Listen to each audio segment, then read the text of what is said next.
So what happens next? Let's be very clear.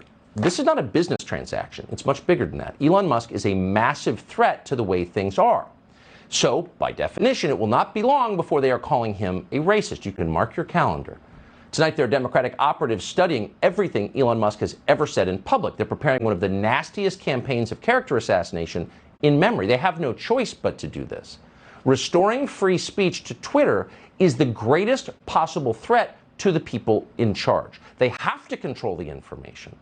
If they don't, they fall.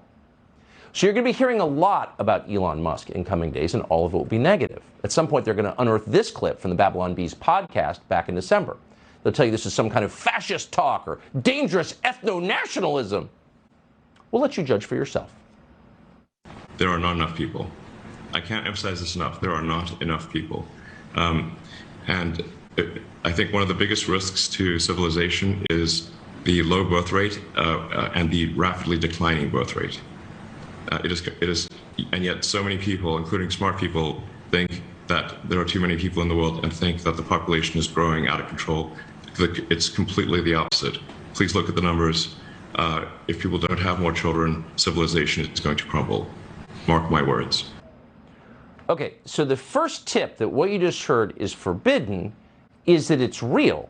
He's not talking about something ephemeral. He's not talking about the Academy Awards.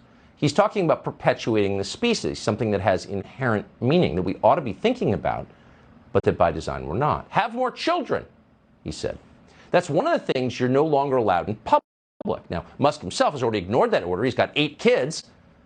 The problem with people with 8 kids is they're hard to control. Why? Because they're apt to love their own kids more than the corporation they work for, or more than the government they live under. So neoliberal leaders hate the idea of big families in the same way they hate the idea of religious faith, because both are a challenge to their power.